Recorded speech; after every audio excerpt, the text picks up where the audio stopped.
It's time for you to make some real gains at home. This upper body workout will absolutely destroy you. First exercise, deficit handstand push-up, and we're going to superset it with weighted backpack pull-ups. Welcome back to another workout video. This one is extremely challenging yet unique at the same time. We're starting with tough variations, but then they progressively tone down while increasing volume, therefore training multiple elements while getting more out of less weight. If this confuses you, don't worry, I'll explain it more as we go along. So, this is the weighted chin-up, but there is a backpack being suspended. So it's not a loading pin or weight plates. Rather, there's chains, books, dried food, and many little weights. Since in isolation it won't be enough, but when you combine everything, we got an amazing load right here. Easily 75% of your 1 rep max. So if we're talking about being efficient, feasible, getting the right percentages down, this is it. And the handstand push-ups are naturally tough. You don't have to add weights to it. Although if you're really a badass, incorporate a weighted vest or ankle weights. But I'm telling you right now, you probably don't have to do that, especially if you're a heavier guy. And just so you know, I chose chin-ups because I'm slightly weaker at this variation. Plus, I wanted the extra bicep emphasis. So you can go back and forth. 3 sets, around 8 to 15 reps, should be perfect with this approach. So remember, the movement must always be calibrated according to your individual weaknesses.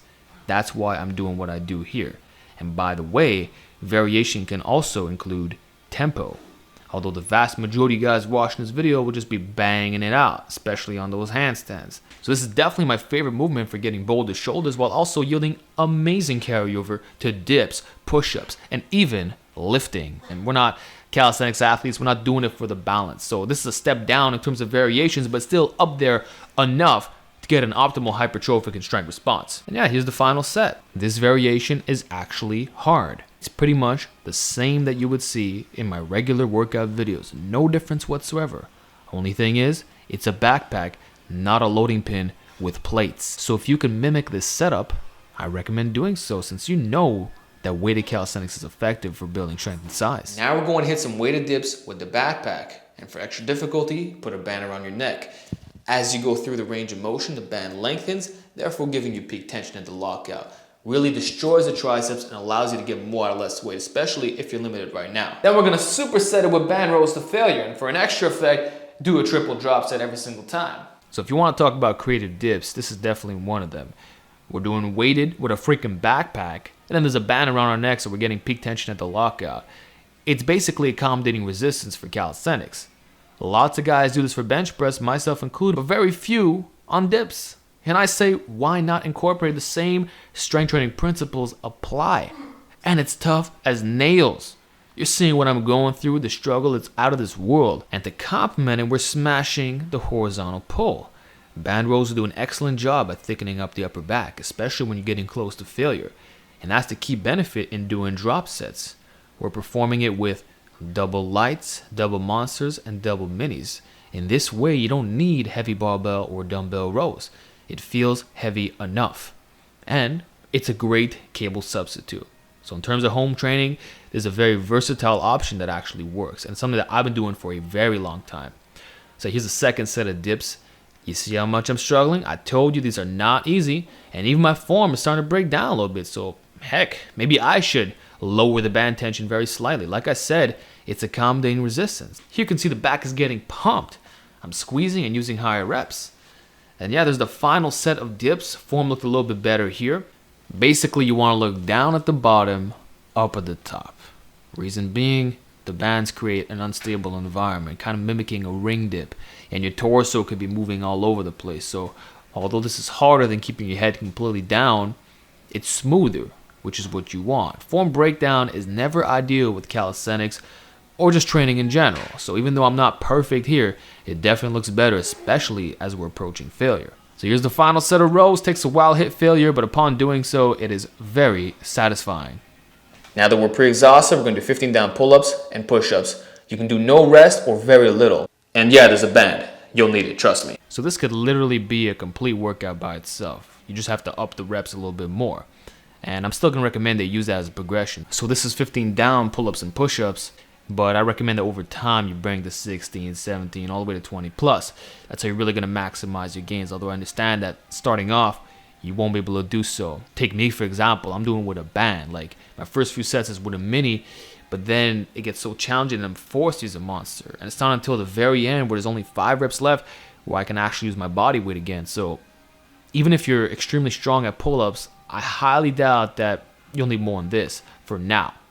But I will admit that the push-ups were significantly easier. I do feel that in terms of absolute intensity, they're not the same. So we're going back and forth. We do 15 push-ups, 15 pull-ups, then 14, 14, just no rest. And if you do want to rest a little bit, it would be maximum a minute or 2. I recommend this over 30 to 60 seconds since we're doing 2 exercises. So there is a GPP component to this as well. In fact, this entire workout requires you to be fit, since we're doing a lot of supersets and it's a combination of high volume and high intensity.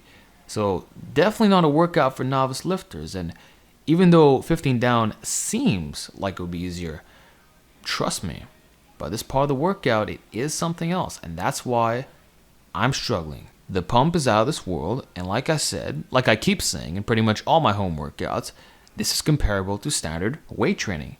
I am exhausted 100% of the time. I can barely even function after doing this. It takes me a while to recuperate. It takes me a while to even do these commentaries because my mind and body feel completely fried. So anyone who says, oh, home workouts are too easy, you don't know what you're talking about, man. It's not normal how hard this workout is. You haven't experimented with different approaches or just taken your body weight training to the next level. And I really like prisoner style approaches in general. And since I released some of my sessions, I've had guys tell me that they're doing it as a post-workout or pre-workout. In other words, they might do some weighted dips or just standard weighted calisthenics, similar to what you saw today, but then they're doing 30 down push-ups at the very end. And that's already hard by itself. So we're kind of doing a similar approach over here, although it's not the final superset. There's one more after this, but regardless, it's challenging already. And yeah, I really like this way of training. No doubt it'll be effective for deficit handstand push-ups and several more exercises, even pistol squats. So pretty much a universal strategy for body weight training, but you gotta be fit enough to handle it. So we're getting close to the end. You may notice that a few sets were skipped. For some reason didn't record it. I apologize for that. But here's the finale for the push-ups. Form is looking pretty good, and we just get it, 5 down. I think next time I would start with a higher base number for the push-ups, but keep the pull-ups the same. And to make sure that everything is even, I would lower the repetitions, not by 1, but a little bit more. So the push-up volume would be only a little bit higher, not double like doing a 30 down. Final pull-ups, we are completely done, no bands required for that. So we're down to the final superset. I want you to grab the heaviest dumbbells you have or whatever it's available, clean it to your shoulders, hit overhead press, and then superset it with dumbbell rows. So once you finish that 15 down, you are so tired that even light dumbbells get the job done. And to put this in perspective, what I'm holding are 13-pound Olympic dumbbells, and the collars is 2 pounds in total, and I got a 10 on each side. So 35 pounds each hand, 70 total. I'm feeling around rep 15. A simple 3 sets of 15 is getting the job done. Light weights. You see that I'm struggling? This is not acting. This is legit hard as hell. And the same thing can be said for the rows, although they are a bit easier. So we got the inverse of what we just experienced, which is perfectly fine to kind of balance things out, right? Oh, and if you want to do shrugs right after those rows, be my guest. And that's all there is to it. In total, it's 4 supersets, all compound movements, didn't hit any isolations, but if you really freaking want to get some band push downs in, or an extension of some type, or any curl of your choice, could be with the dumbbells or with the band. Like I said, this workout is complete with the compounds, and even though it is optimal to include some isolation work, none of that was done today for me. But do it if you want. And I don't care what variations it is. Now, for the rows, I'm always squeezing at the top, and the form is controlled, but not super slow. You don't have to do that, though. If your weights are really light, go right ahead. And also play around with the angles, find out what allows you to get the best contraction. For me, it's not fully tucked in, it's a little bit flared. And I also like to round my upper back a little bit at the bottom, maximize the weighted stretch. Though the lower back always remains tight, and that's what I recommend as well. And if you feel like wearing a belt in addition to this, go ahead, but then again, the weight's so light that you won't really have to. Oh, and when you're doing the standing overhead press, you can supinate a little bit at the bottom, so getting a bit of that Arnold action. Or just keep it neutral grip. Worst thing you can do is flare your elbows out completely to the side. That's shoulder impingement 101. And don't do half reps. Full range of motion. You want to get more out of less weight, this is how you do it. And the standing version is harder. More kinetic chain, and you can't lean back like crazy on those pads, therefore turn into a high incline. So stay as upright as you possibly can. The next hardest thing would be the Z version. And that's it. That's the final set. I'm a little bit sloppier here, but at least it's not a cheat row. At least I'm not jerking weights all over the place. Again, it's not crazy heavy, and I'll be the first to tell you that if you do a shrug right after this row, you'll get slightly better gains. And try not to be lazy on this either. You may not fail at rep 15. It might take 20 to 30 repetitions. And that, my friends, is a complete workout that'll actually get you bigger and stronger. If you want to add some isolations at the end, be my guest. But I have a feeling that you're going to be very exhausted. So start doing this workout consistently and let me know how those gains blow up.